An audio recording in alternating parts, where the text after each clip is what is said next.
también es responsable de la presentación de móvil, con lo cual hoy estuve en el México la semana pasada haciendo esta presentación sobre programática.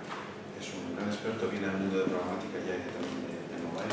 Estamos trabajando en esto. Entonces, la presentación es en inglés. Si tenéis alguna duda con el inglés o necesitáis traducción, levantad la mano, os decimos lo que él ha dicho, y en cualquier caso, al acabar la presentación, os mandaremos una especie de resumen ya en español a todos los medios, tanto en el medio de la prensa como tal, pero sí que vamos a ver qué es lo que os cuente y os mandamos como una especie de resumen. Pero si tenéis algún problema con el inglés, nos lo decís y os pregunto y va a ser muy sencillo. So, please, Todd, and consideration you are the VP of programmatica of Teads and mobile as well. You are lead this presentation in Mexico. So, yeah, just tell you. Okay, great, thank you, and sorry in advance for speaking in English, but I don't speak Spanish very well, so I think it would be much better if I share this with you in English. So this presentation is really to talk about programmatic video. There has been a huge attention and growth in the programmatic sector. But when we talk about video, video is a little bit behind programmatic display, but it's actually growing very fast. So it's becoming really a hot topic on a global basis.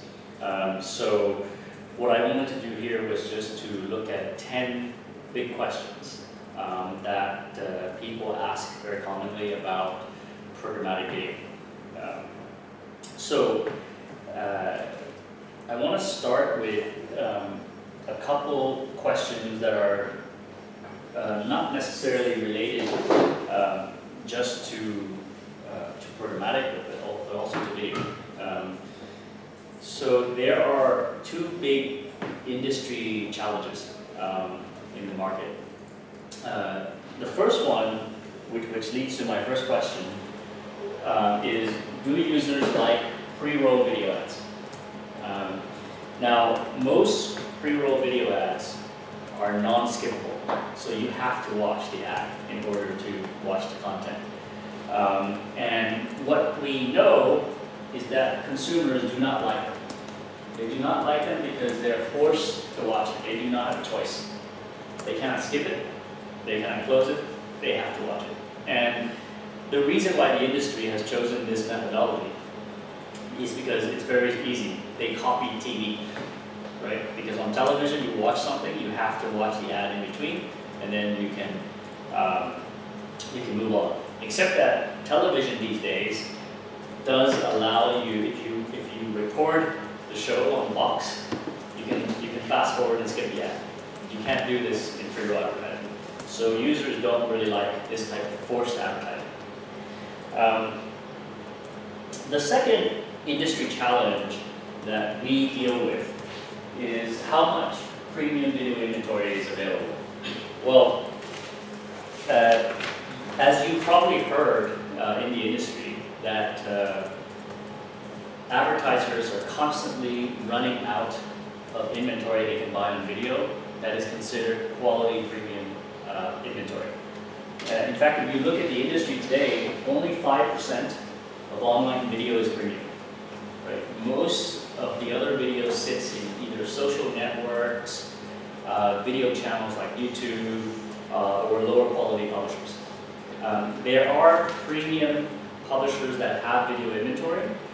There's not a lot of them, these premium publishers that have it, and when they do have it, they have very little. So they typically sell it out directly to an advertiser like that. You know, it's gone. So you will rarely ever see it show up in programmatic because it is gone, you know, by the time it is available. So there's a massive shortage. Everybody talks about video as a supply constraint industry. There's a massive shortage of quality video inventory. Okay? So you have two big challenges. Users don't like pre-roll, and when there is pre-roll, it's not very good quality or premium. Right? So, and when there is premium, it's gone very fast. So, for those particular two challenges, at Teads we decided to invent a new format that tackles these challenges, these two challenges. And it is the outstream format, right? And the key product we have there is in-read. So I'm going to show you how it works. So as you can see, you're reading usually a premium publisher on any screen. And as you scroll, the video appears in the text, in between the text. And when you scroll, but as a user, you're not forced to watch this, so you can scroll away from it. Right? And so this is unforced advertising, number one. So we're solving the problem users do not like forced advertising. The second problem we're solving here is that we are doing something very different than pre-roll. Because pre-roll requires that you have video content so that you can put a pre-roll ad in front of the video content. The problem is that most premium publishers don't have video content. That's why there's a shortage of inventory. Right? If you're a premium publisher, you tend to have text content. So what we decided to do was to invent a video format that inserts itself in between text. And if you think about the internet, 95% of the internet is text, right? And a few percentage is video. So we are tapping into a much bigger source of inventory. We're creating inventory where it didn't exist before, which is in between the text. And we're creating video inventory at scale with premium publishers that either never had video content or have very little video content. So this solves the problem that there is a lack of premium video inventory, because we now have signed up so many premium publishers in up to 50 countries globally that we have not only scale within one country, but we have global scale for advertisers. And that's really our specialty, is we've invented a new format that creates quality video inventory, and we've scaled it in Spain and in France, in Italy, in Germany, in UK, in the US, in Latam, in Asia, and we've signed up all these premium publishers to provide them this inventory. Now, the key thing here is that it is not a difficult sell for us to go to publisher with this, because they don't have video inventory. They love video ads because it's higher CPM, it's better quality advertisers, right? And it's not banners, right? And it's not pre-roll. It's a better user experience. It's more of a native type of advertising. So publishers love this format, particularly premium publishers. Right? So we've done a huge job of going around the world and signing up the most premium publishers around the world. So if you look at the map here, we're in every territory of all the major countries, and we have a reach approaching 1 billion on a global basis. Now, what we do is we offer this product in various different ways for a buyer to buy. So the traditional way is a managed service, where a buyer can buy from us on an IO, right? Traditional way of buying media. But we also now offer programmatic channels to buy this video. So they can buy it on a private marketplace, right? Deal ID, or they can buy it in the public auction in the open exchange. So in other words, you as a buyer, you can now buy any way you want. Traditional managed service, or programmatic, private, or public. Okay. So let's talk more about programmatic video. The first thing I want to clarify is the definition of the word programmatic. Even if you have worked and have read about programmatic a long time, it can be quite confusing because people have different definitions of the word programmatic, and it means different things. So I want to clarify what we mean when we say programmatic. So typically, people think of programmatic as just automation, right? This is the traditional way of buying media on an IO. It is incredibly inefficient. And so what programmatic does is it automates much more of this process. And so that is the original thinking of what programmatic is, and that's what's in the minds of most people. But actually, that's not really the true value of programmatic. So our definition of programmatic is the use of technology to automate and enable single impression level decisioning and trading of media. So this is, I'm going to break this definition down because it's very key to really what programmatic is about. Because yes, it is about automation, right? We are automating. But what's much more important is that we are enabling single impression level decisioning and trading of media. Because in the traditional way of buying media today, right, you would write a media plan. Maybe you have 3 lines in the media plan, and it would have maybe several 100,000 impressions per line in the media plan.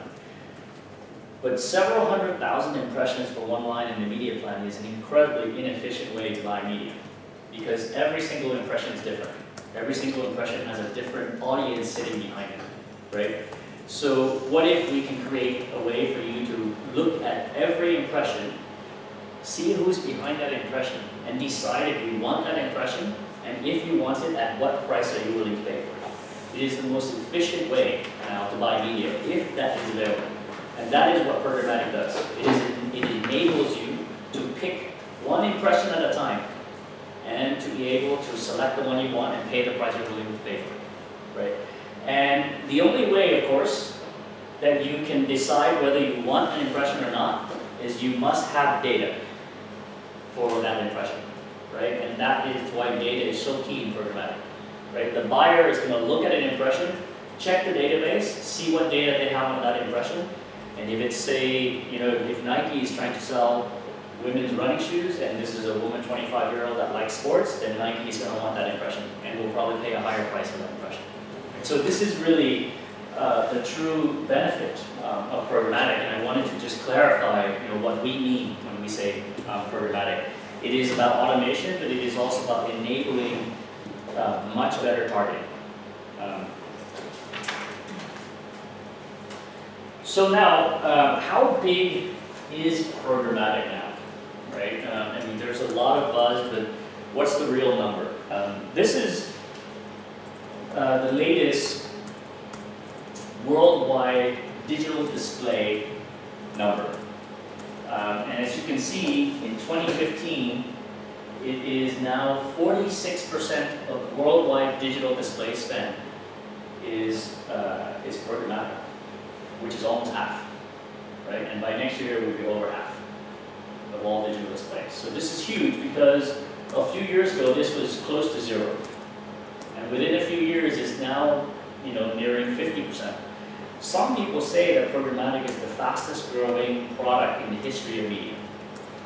And the reason why it's grown so fast is because it works, right? It is a media buyer's dream come true to be able to do this level of targeting and this level of automation. It is increasing efficiency and effectiveness of media buying, you know, by a revolutionary step. So the question now is, that is for all of display. So that includes banners, videos, etc. Right? And if we look at the impact that it's had on the way media is bought, this is a figure I have from the UK, which is probably, I would say, the second most advanced programmatic market, right behind the US. So how is UK digital being bought in 2014 versus 2013? So direct means that the advertiser is buying direct from the publisher, right? So it has decreased from 2013 to 2014 by a little bit, right? But the big change occurs in these 2 areas. In just 1 year, programmatic went from 28% of all spend in the UK to 45% in 1 year. And ad networks went from 22% in 1 year to 6% in the next year in the UK. Right? This is incredibly dramatic change in the space of just 1 year. So you can see how quickly this change is happening. But again, as I mentioned, these numbers that I've shown you includes banners, right? And video is a very small portion of it. But what if we just look at video, right? So we know that video comprises of two things. One is it's newer as a format than banners, and therefore for programmatic it's taken a little longer, right, to grow. But the second is that video is also designed for brand advertising and not performance advertising. And programmatic has been led by performance advertising in the early years, right? But what we know is that brand advertising is increasing dramatically in programmatic, and therefore it's going to drag video to a much higher growth. So if we look at the US market for programmatic, this is for real-time video programmatic. What you see here is that display and mobile has grown really dramatically, and video is smaller, but now it is growing much faster, right, than the other forms within the US. So it's going to catch up, within the next few years to display. And if we look at it from a EU5 perspective, right, and Spain here is the light blue line there. In terms of programmatic as a percent of video spend, right, so we're just looking at video. Well, in 2014, in Spain, it was roughly, just under 15%. And by the end of this year, it's going to be over 20% of all video will be programmatic. And by next year, it's going to be closer to 30%. So it is increasing quite fast in the Spanish market and in all European markets. So there's definitely a high growth, right, in the plans for video programmatic. So then it leads to the next question. So programmatic is growing fast, video is catching up, but what about native? What about native video? There's a lot of questions in the market about whether even native can go programmatic, because native can be so customized that it is hard to scale, right? Well, there are standardized and big scale native video advertising, right? Facebook is one of them. They have native video at scale globally. At Teads, our in-read format is considered native by many, right? And this is also at scale globally. The difference between us and Facebook is on one publisher, which is their own publication, Facebook. We are on several hundred premium publishers globally, right? And from a reach perspective, this is over 1 billion. This is just under 1 billion on a global basis. So the question is, have these two players in the market been able to sell the native format of video via programmatic, right? So the answer is yes. For us, the in-read programmatic revenue has grown 300% this year.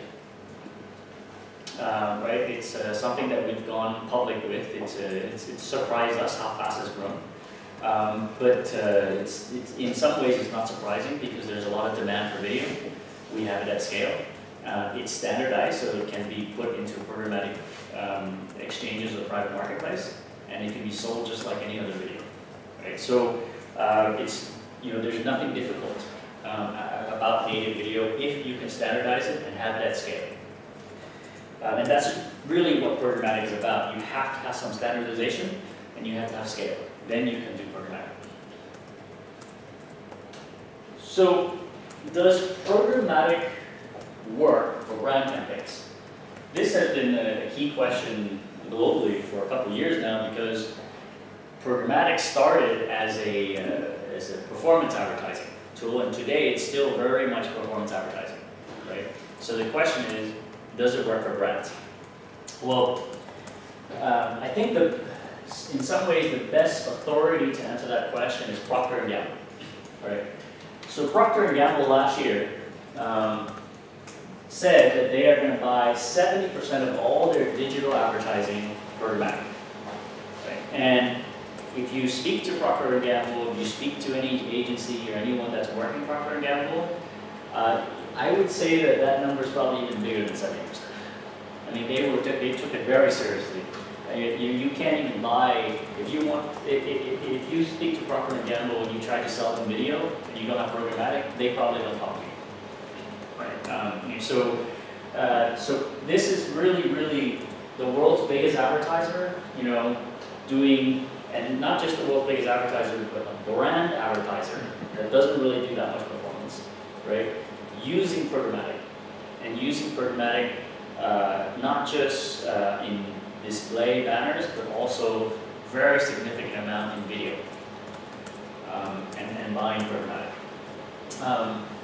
So there is and if we look at some of these big advertisers like Procter & Gamble, Unilever, Nestle, Kellogg's, you name it, right? All the big advertisers, they have all built their own internal trading desk, where the trading desk internally is buying programmatic and trying to transform the entire media buying within the organization into programmatic. And all of these brands that I just described, they do mostly brand advertising and they do a lot of video. I would say that the video is the majority of what they buy when they buy programmatic. Right? So this really points to a very bright future for video programmatic. And if we look at our buyers that buy our videos on programmatic, I mean 95% of them are buying it for brand advertising, because you don't really use video, right, for performance advertising so much. At least certainly for our format is designed for brand advertising, and so when we say that we're seeing 300% growth, it's almost all from brand advertising. Are premium publishers going programmatic? Well, I sort of answered that question at the beginning by showing you that we have all of these publishers on a global basis, and most of them have enabled programmatic with us. Question number 9. What about private marketplaces, particularly private marketplaces in video advertising? Has that taken off? Well, it's an easy answer to the question, because video advertising is designed for brand advertisers, and brand advertisers prefer private marketplace than buying in the public exchange. So it is not surprising that on our programmatic offering, 60% of the buyers or of the spend is in private marketplaces, and that number is going to increase. Right. So we do have an open auction and a public auction, but a lot of our advertisers prefer the private marketplace.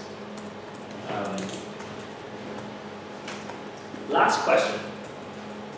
What about mobile programmatic? Right. We talked when people started talking about programmatic, they were really referring to desktop. And the question is, has mobile moved programmatic?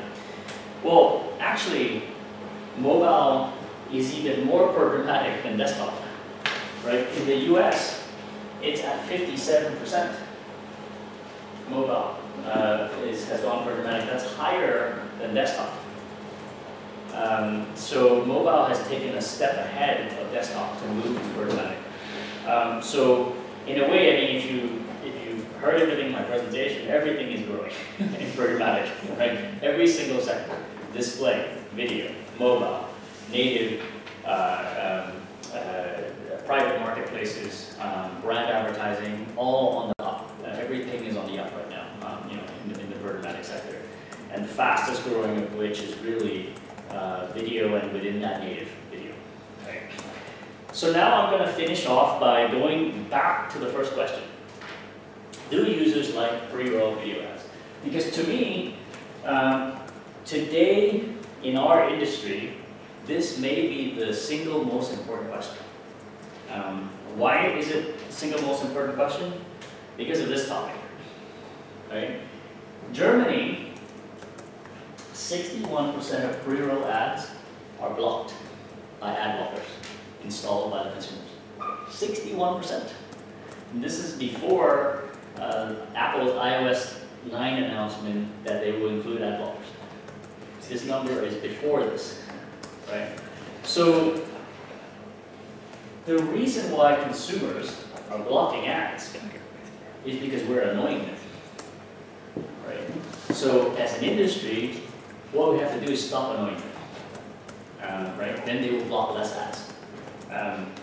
And I think that that is really why we invented the in-brief format, because it is non-forced advertising, it is an elegant solution, you know, and it is natively inserted into premium content, and much more acceptable to consumers than other types of inelegant and forced advertising.